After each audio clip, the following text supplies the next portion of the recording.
আমাদের বাংলাদেশের অন্তর্বর্তীকালে সরকার তারা কি বাংলাদেশের জনগণকে আবুল বানাচ্ছে নাকি বোকা চৌধুরী বানাচ্ছে? আওয়ামী লীগের পথ সুগম করলো কে? আওয়ামী লীগের পথ দুর্গম করতে চেয়েছিল যে। এদিকে আজ হঠাৎ দেশের পরিস্থিতি ভয়াবহ অবস্থা হয়। ডক্টর ইউনূসের একটি পদক্ষেপে তুলপাড় কাণ্ড হচ্ছে। শেখ হাসিনা সুযোগ পায়, সমন্বয়ক উপদেষ্টারা আছে কঠিন বিপদে। ডক্টর মোহাম্মদ ইউনূস কি জিনিস এটা বিএনপি এখনো আইডিয়া করতে পারে নাই, তবে আস্তে আস্তে বুঝবে। ক্ষমতায় আসার পরে বেশ কয়েকবার তিনি দেশীয় এবং আন্তর্জাতিক মিডিয়াতে বক্তব্য দিয়েছেন। মুখ ফসকে তিনি এমন এমন কথা বলছেন যেগুলো আসলে রাজনীতির মাঠে বলা উচিত না, কিন্তু তিনি বলছেন। আবার কেউ বলছেন ভাই সারাটা দুনিয়া চড়াইয়া খাইয়া। জাতীয় নাপাক পার্টি নাপা সার্জিস আলম, হাসনাত আব্দুল্লাহ বাংলাদেশের বর্তমান সময়ের সব থেকে আলোচিত সমালোচিত দুইটা মুখ সার্জিস এবং হাসনাত। সার্জিস এবং হাসনাত ছাত্রলীগ থেকে অনুপ্রবেশকারী ছিল, আপনারা জানেন। ছাত্রলীগের সাথে একটা চরম লেভেলের গাদ্দারি করেছে, সেটাও আপনারা জানেন। ও সমন্বয়ের পরিচয় দিয়ে তারা বাংলাদেশে কি ধরনের লুটপাট চালাইছে আপনারা সেটা জানেন। এই হাসনাত আব্দুল্লাহ একটা মাত্র টি শার্ট পরে পুরো জুলাই অভ্যুত্থান কাটিয়ে দিয়েছে। হ্যাঁ, তাদের বিদায় হওয়ার সময় হয়ে গিয়েছে এবং দেশের মধ্যে নতুন নতুন ঘটনা ঘটছে। দর্শক শ্রোতা, দেশের মধ্যে চাঞ্চল্যকর তথ্য চারদিকে ছড়িয়ে রয়েছে। একদিকে ডক্টর ইউনূস সমন্বয়ক উপদেষ্টা, তাদের বিরুদ্ধে অনেকে কেঁপেছে, আবার অন্যদিকে আমাদের দেশের যে রাজনৈতিক দলগুলো রয়েছে তাদের বিরুদ্ধে অনেকে কেঁপেছে, আবার অনেকে সরাসরি চাচ্ছে যে শেখ হাসিনা দেশে আসুক। দর্শক শ্রোতা, এই বিষয়গুলো নিয়ে অনেক চাঞ্চল্যকর তথ্য আমাদের কাছে আসে।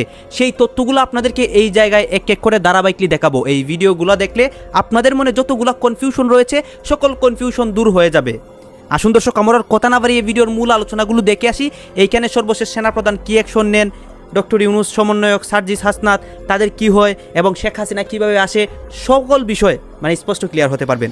এই যে দেখে আসি। আমাদের বাংলাদেশের অন্তর্বর্তীকালে সরকার তারা কি বাংলাদেশের জনগণকে আবুল বানাচ্ছে নাকি বোকা চৌধুরী বানাচ্ছে, নাকি তারা শুধু ভাবে যে তারাই একমাত্র চালাক ব্যক্তি আর বাকি সবাই বোকা চৌধুরী? কোনটা? নাকি আমাদের বাংলাদেশের জনগণের সাথে এই অন্তর্বর্তীকালে সরকার তারা আসলে মানে আপনার কানামাছি ভুবু যাকে পাবি তার কিছু মানে এই ধরনের কোন একটা গেম খেলতেছে? কোনটা? আর আসলে ক্লিয়ার হতে চাই। দর্শক বন্ধুরা, আমাদের বাংলাদেশ এবং পাকিস্তানকে ঘিরে যে বৈঠকটা হয় সেই বৈঠককে ঘিরে সবচেয়ে যেই টপিক গুলা মানে দুইটা টপিক খুবই গুরুত্বপূর্ণ ছিল, যে ৭১কে নিয়ে ক্ষমা চাইতে হবে, আর হচ্ছে আপনার 4.5 আপনার বিলিয়ন যে টাকা সেটা তারা ব্যাক দিবে আমাদের বাংলাদেশকে, যেটা নাকি বকেয়া মনে করেন বাকি ছিল, আমাদেরকে রিটার্ন দিবে। আমাদের বাংলাদেশের অন্তর্বর্তীকালে সরকারের যে পেজ সচিব আপনার তিনি বলছে যে আমরা এই দাবি জানাইছি এবং তারাও কি সহমত পোষণ করছে, এবং এইটাও আমাদের বাংলাদেশের এক প্রকার গণমাধ্যম এগুলা প্রকাশ করছে। কিন্তু আপনার অবাক করে দেওয়ার বিষয় হচ্ছে পাকিস্তান থেকে জানাইছে এই ধরনের কোন প্রস্তাব বাংলাদেশ থেকে করা হয়নি, এবং তারাও ৭১ আর হচ্ছে 4.5 বিলিয়ন যে টাকা এটাও তারা বা এই টপিকে কোনো কথাবার্তা হয় নাই।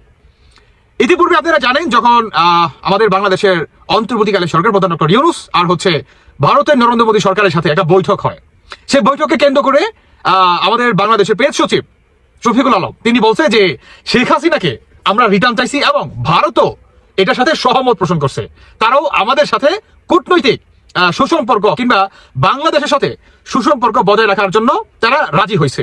এই ধরনের মানে সরকারের চেয়ারে বসে জনগণদেরকে আপনার মিথ্যা কথা দিয়ে এভাবে খুশি করার চেষ্টা চালাচ্ছে।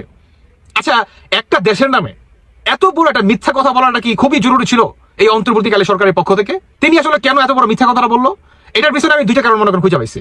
প্রথমত, বাংলাদেশে হচ্ছে আপনার মার্চ ফর ইউনূস, মানে ইউনূসকে তারা দীর্ঘমেয়াদী ভাবে থাকতে চায়, এবং যারা নাকি বর্তমান ইউনূসকে আরো দীর্ঘমেয়াদী করে রাখতে চায় তাদের মন রক্ষার ক্ষেত্রে সরকারের পক্ষ থেকে এই ধরনের উল্টাপাল্টা বা তাদের আসলে সাবাসী পাওয়ার জন্য বা মন রক্ষার ক্ষেত্রে এই ধরনের একটা উল্টাপাল্টা গুজব মনে করেন ছড়াই দিচ্ছে।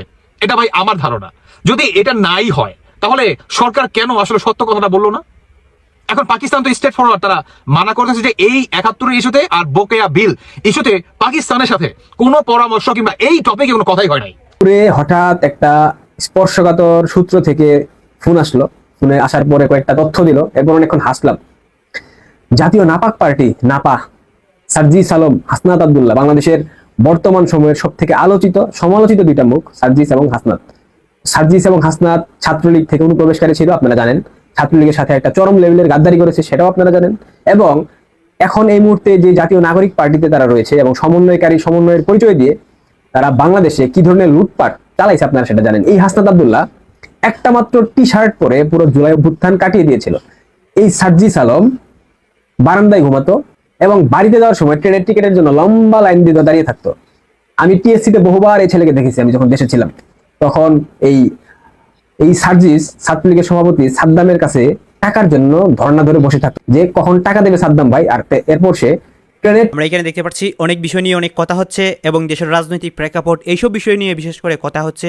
ডক্টর ইউনূস সমন্বয়ক উপদেষ্টা সবাইকে নিয়ে অনেক আলোচনা হয়, অনেক সমালোচনা হয় এবং অনেকের বক্তব্য দেখে কিন্তু আমরা দেশের বর্তমান আপডেট নিউজটা মানে নিউজ সম্পর্কে একটা ধারণা পেয়ে যাই।